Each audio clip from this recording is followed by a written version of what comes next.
Inboard champion Scott Schatz.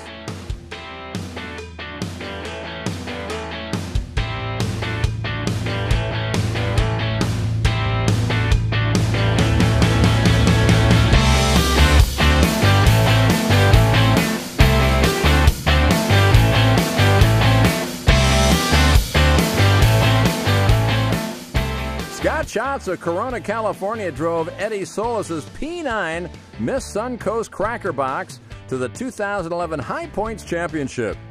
It took talent, drive, and dedication.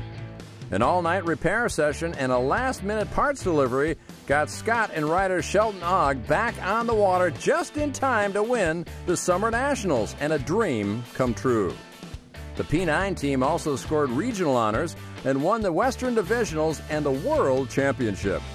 To top it all off, the team set a record of over 85 miles an hour in Olympia, Washington.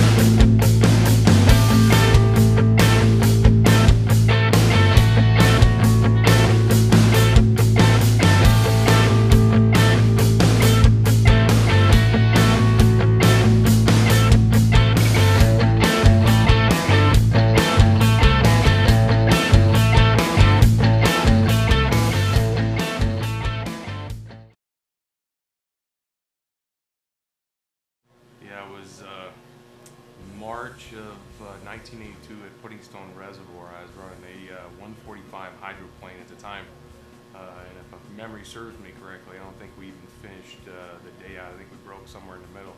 I was just attempting to get my inboard license at the time, and we failed miserably that weekend. And in fact, I think it took 3 or 4 tries at it before we could get the boat to run long enough to where I could actually qualify.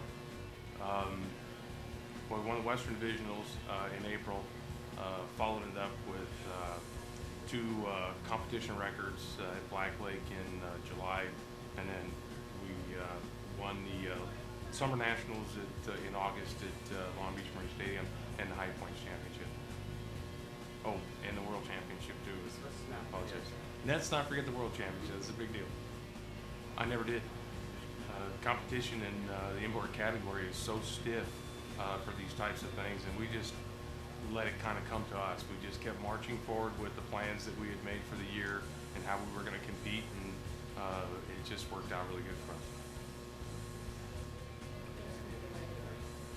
I love to compete, and if we win, you know, it's a bonus. It's why we work so hard to do it, and if we don't, then it drives us to go home and gives us a reason to work harder to come back the next time.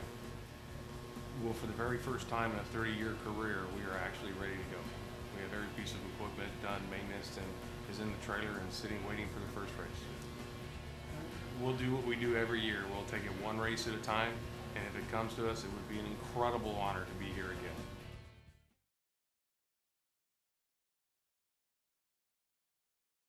Welcome, Mr. Scott Schatz. Oh boy, this is going to be fun. When I first heard that I was going to be inducted here in the Hall of Champions, I tried to kind of somewhat prepare myself a little bit for just the magnitude of what you're going to feel on this stage. And I kind of got to thinking here as I'm sitting back at the table, and I thought, you know, I can prepare my race boat, I can prepare myself, I can prepare my gear, I can prepare my family, I can prepare everything, but there is nothing that can prepare you for the emotion that you feel when you get on this stage for the first time.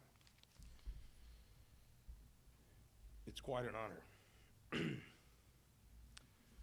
I've driven for a lot of owners over my 30-year career. To name a few: Esley Cowman, Dick Sanders, Dave Bardish, Justin Scheller, Steve Earle. But never driven for anybody quite like Ed and Rebecca Sleece.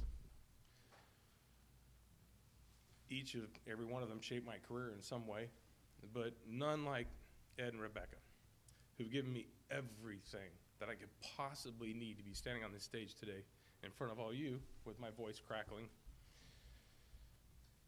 And I owe them a great debt of gratitude for trusting me in their piece of equipment to go out and do what we do week in, week out. I'm going to refer to the notes here, but I've thrown the speech out the window. I got to thank my crew, my entire team. We have a large team. We have 3 cracker boxes. We run 2 pretty much full time.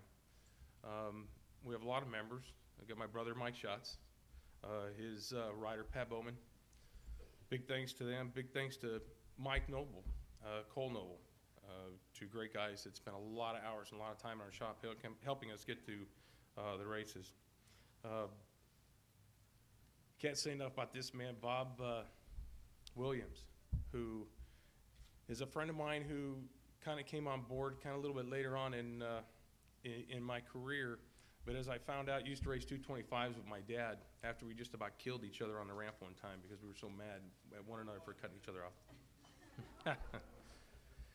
Become a great friend of mine, and he's been in that shop every step of the way for the last 5 years that we've been doing what we do. Pat Hoban.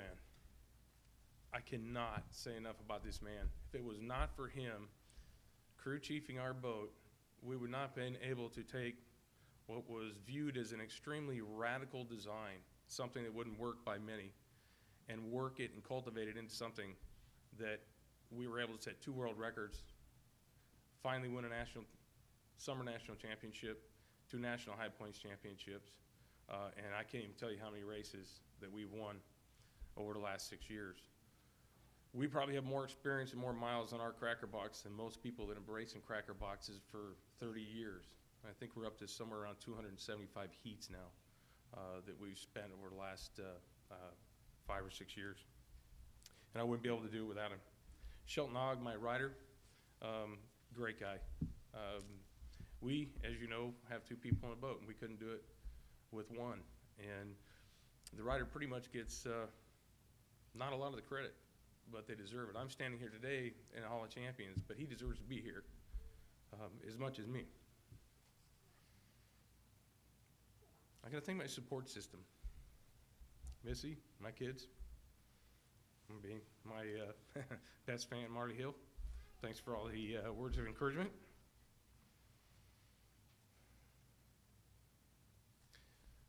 As a 3rd-generation racer, I had a lot of people that backed me and supported me over my lifetime. 30 years of racing, but really was a lifetime. My grandparents, who in no short way kind of shaped me into who I am today. My grandmother, who helped me buy my first boat. My grandfather, who gave me my first toolbox.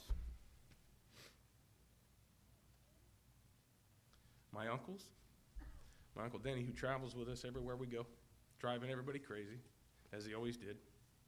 My Uncle Dan, who sits at home and usually calls and says, how was his starts? Did he get to the line this time, or was he late? My parents. This is the tough part.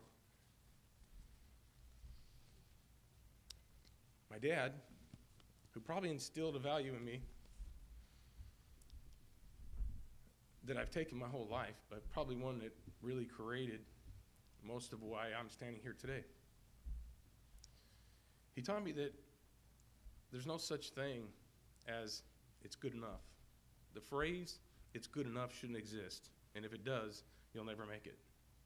To never stop trying, to never stop designing, to never stop trying to be better. And that's a lot of reason I'm here today. My mom,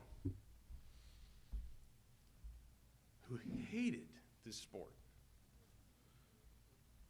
but never once discouraged me from doing what she truly believed I was meant to do. Whether it was watching her 2 boys going down the straightaway at a race, gnawing her fingernails off, worrying herself sick, asking for the barf bucket because she couldn't handle it anymore. She always encouraged me to follow my dreams, and she gave me the platform to do that.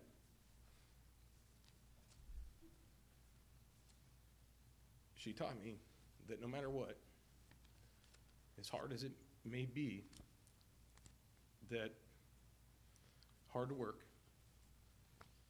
and diligence always produces positive results.